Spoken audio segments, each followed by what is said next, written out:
Hello everyone, this is JJCCubes42, and today I'll be making a video on my odd-even minigame that I created. Now this game in Minecraft is based off of a game in real life. It is very similar to rock, paper, scissors. In real life, how you play it is, before you begin doing anything, one player will call the result, whether they think it'll be odd or even, and then similarly as to rock, paper, scissors, you both throw down a number, 1 through 5 or 0 through 5, whichever you prefer. And the result being odd or even, you determine who wins. And if you called it wrong, then the other person wins by default. So what I've done is, I said, that would be really fun to make in Minecraft. Because initially I thought, wow, that's stupid. You don't need to know the actual values of the numbers to decide whether it's odd or even. You could just use ones and zeros. And that reminded me of Redstone, which gave me the great idea of building this game in Minecraft. Now, although, like I said, you don't actually need to know the value of the numbers to know whether the result will be odd or even, I thought it would be fancy and fun to do. So what I have here is how this works. There's two panels, one for each player, quite obviously, and there's the numbers 0 through 5 on each one. There's the lights that indicate whether or not you've won, and the buttons to call it. And you can only call it on your turn, and it's not this person's turn because the light isn't on. I'll go over here. Say, is this person's turn? So they can call whether it's odd or even, and then both players will input a number from the panel, and then somebody runs over here and press accept results. And the sum of the two numbers will be displayed on that 7-segment display, and whoever called it right or whoever didn't call it wrong, whichever, the lights on their side will flash. So it's just getting nighttime, so this is perfect timing. So let's demonstrate. Okay. So it's this person's turn to call. And let's say they call it odd. Press that button. Nothing will happen until we hit the accept over there. And I'm gonna pick 4.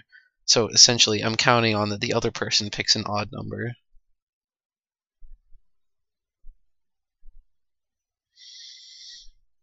And let's pick 1. So we're expecting a result of 6.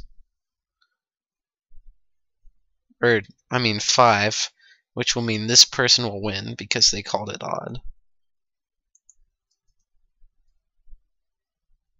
There's the 5 on the 7-segment display, and the flashing lights to indicate the victory.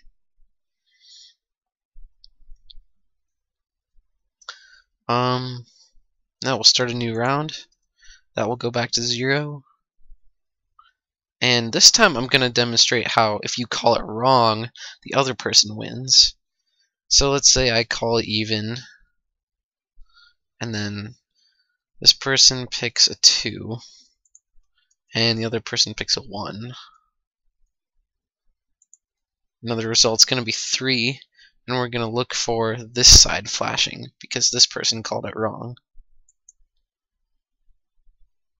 There's the 3, and there's flashing lights on the other side. So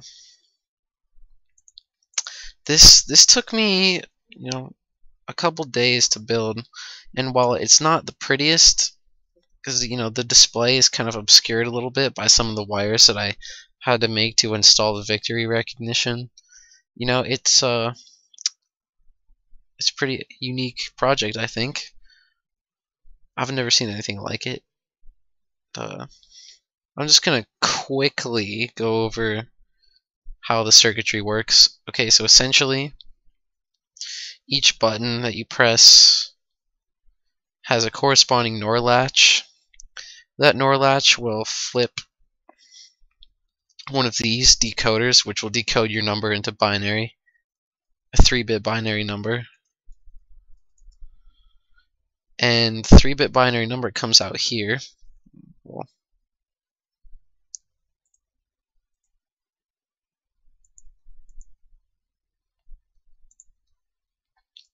The 3-bit binary number from each side will come and go into a binary calculator. And see, I have all these full adders that I crammed under here, and the result, these 4 bits,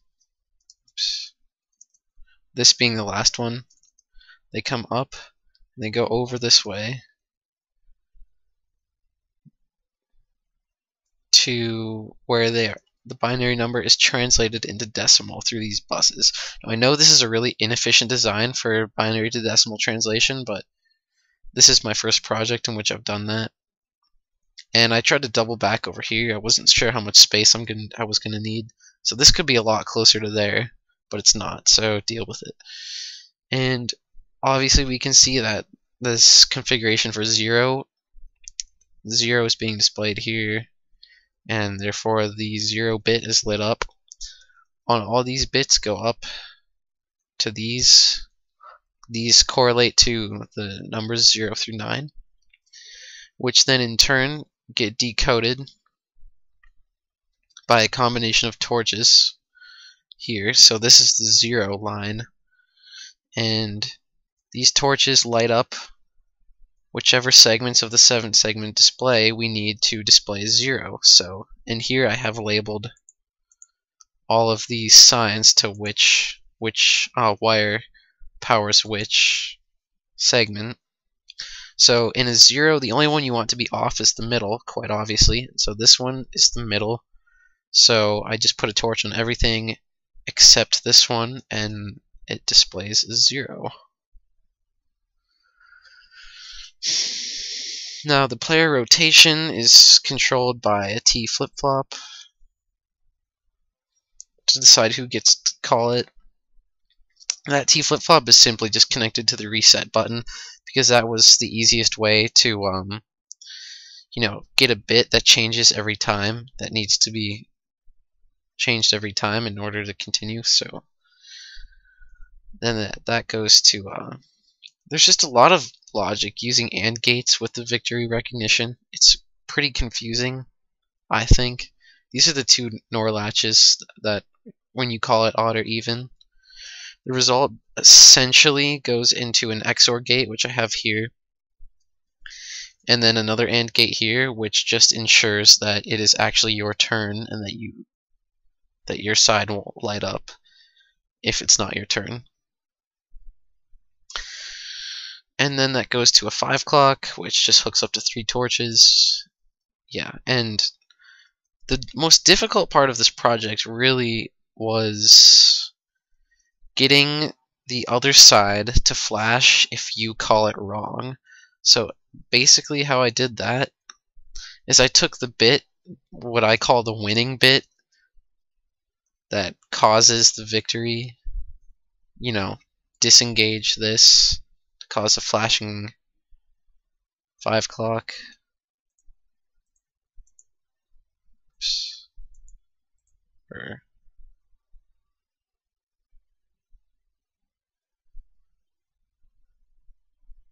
are you, Redstone?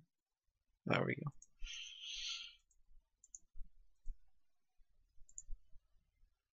Shut that off. So that winning bit that causes 5 clock to flash comes up here, and it causes this player, just through logic, to artificially achieve victory even if they don't have the right combination on the XOR gate, which simply it decides which is odd or whether the result is odd or even based on the first bit of the binary answer. So obviously if the first bit of a binary number is on, then it's odd. If it's off, then it's even. So if these 2 match, it means you called it right, and you get an output to here. And what this bit does is it makes that happen even if you had the wrong combination. And that bit can only go through if it's not your turn, because that means that the other person has lost, not that you have won, because, that's what we're trying to do. Make it flash when the other person calls it wrong. So you want it to not be your turn. So I took a bit from the T flip-flop and just reversed it and plugged it into this AND gate. And this AND gate then goes and shuts off the necessary bits to cause an artificial victory on this side. And here we have a vertical AND gate. This is where I put the other one because it got kind of cramped over here. I didn't have any room.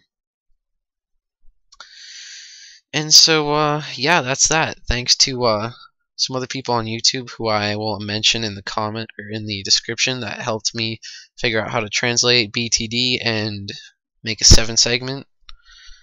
So, thank you for watching. I hope you guys enjoyed my creation, and please subscribe to me.